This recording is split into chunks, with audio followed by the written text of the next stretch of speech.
Islam menganjurkan satu perkara, dia panggil tafarrud. Islam menganjurkan satu benda, ini Islam dalam bab tasawuf menganjurkan orang Islam buat satu benda, dia panggil tafarrudin. Tafarrud, tafaradal, daripada fardun mil tafarrudin atau tafarrud, ataupun dipanggil satu benda lagi, dia panggil uzlah. Ini masyhur. Kalimah uzlah masyhur, kalimah tafarrud ni jarang-jarang kita dengar. Tapi kedua-dua makna, kedua-dua ayat tafarrud dan uzlah ini makna yang sama, yakni berasingan atau menyendiri untuk beribadat kepada Allah Subhanahu wa ta'ala, supaya kita terjauh daripada makhluk-makhluk Allah Subhanahu wa ta'ala yang lain. Maksud tafarrud atau beruzlah itu ialah menyendiri daripada makhluk dalam proses memperbaiki diri. Ini maksudnya tafarrud atau maksud uzlah. Ulang balik, apa maksud uzlah? Apa maksud tafarrud? Asingkan diri untuk memperbaiki diri. Duduk seorang-seorang untuk baik soal ibadat. Dan bagi sebab itu saya ulang balik. Di waktulah ni, waktu kempen untuk mengawal pergerakan duduk di rumah ni, inilah masa zaman untuk tafarrud. Kita asingkan diri daripada orang lain, duduk dengan keluarga kita, ataupun kita ambil masa untuk ibadat pada Allah dalam bilik kita sendiri. Muslimat, muslimin, isteri, suami, anak-anak, kita ajar mereka tafarrud. Apa dia tafarrud? Asingkan diri daripada makhluk lain untuk memperbaiki diri. Untuk apa? Perbaiki ingatan, perbaiki perasaan, perbaiki hati. Inilah masa dia nak perbaiki.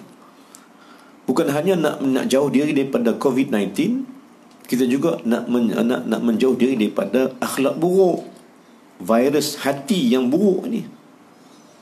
Kita juga nak mencari jalan untuk memindahkan diri daripada kejahatan kepada kebaikan. Kalau dalam hati kita ada virus yang paling dahsyat, yang dengki. Virus dalam hati bermaksud yang merosakkan hati, daripada sifat-sifat kedengkian, sifat-sifat cemburu, sifat-sifat khianat, sifat sombong dan sebagainya. Jadi tuan-tuan dan puan sekalian, tujuan tafarrud dan uzlah, kata ulama, ialah untuk tujuan mengasingkan diri ini adalah untuk memperbaiki dalaman hati.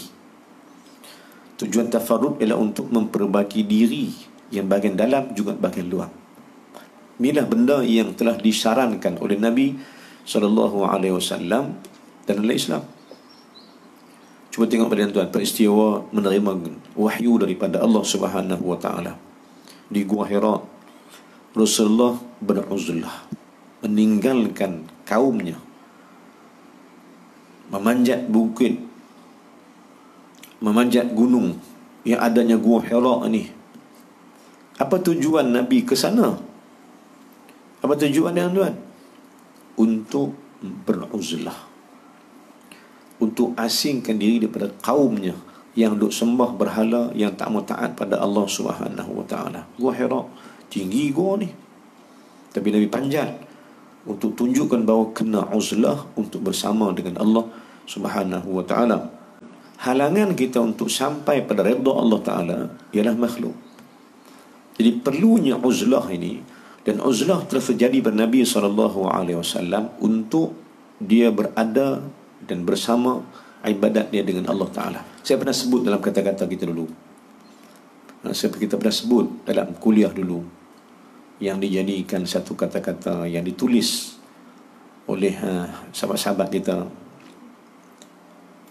Pernah kita sebutkan tuan apa dia, apabila Allah Ta'ala ingin memaniskan kamu dengannya, maka Allah akan memahitkan kamu dengan makhluk. Maknanya bila Allah nak bagi kita ni manis dengan dia, dia akan bagi kita pahit duduk dengan makhluk ni. Tak sonok kan makhluk. Bila tak sonok dengan makhluk, ketika itu kita akan mencapai kelazatan ibadat dengan Allah Ta'ala. Sebab makhluk banyak yang ganggu pemikiran kita dan ganggu hati kita daripada menerima kelazatan ibadat itu. Tuan-tuan ni Allah sekalian, juga perempuan sekalian, Ketahuilah kita bahawa jika sekiranya seseorang itu tak mencapai keseronokan ibadat semasa beribadat, sebenarnya dia telah ada makhluk di hati, sehingga tak seronok beribadat, tak jumpa kesedapan, tak jumpa kelazatan, dan tak berjumpa dengan khusyuk yang dicari. Sebabnya, alasan dia ialah makhluk itu bermain dalam fikiran, tergerak dalam hati. Kawan nu, orang ni, orang nu, kerja sana, kerja sini, banyak benda nak buat, hingga kan kadang-kadang tergesa-gesa, kelang kabut nak sembahyang ni pun. Kerana hati manusia berada pada makhluk, dan makhluk berada pada hati manusia. Jadi kita katakan, bila mana Allah nak bagi kita sonok, manis beribadat dengan dia, Allah akan buat kita jauh dari makhluk. Pahit dengan makhluk, tak sonok dengan makhluk.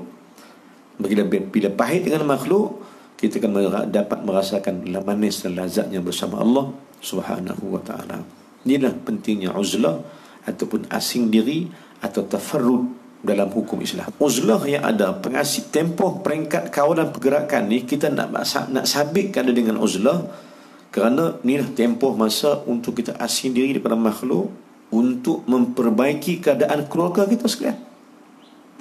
Ayah, wahai ayah yang bertanggungjawab untuk anak-anak kamu, inilah zaman dan masa untuk kamu duduk di rumah bersama anak-anak, buat sesuatu yang berfaedah demi untuk memperbaiki hubungan kekeluargaan, demi untuk memperbaiki hubungan dengan Allah Ta'ala, demi untuk memperbaiki hubungan makhluk dengan Allah Subhanahu Wa Ta'ala. Pada kita faham tuan-tuan, ada anak ini yang tak solat, ada anak yang tak erti solat, ada anak yang tak erti akan hukum hakam wudu, ada anak yang tak erti baca Quran.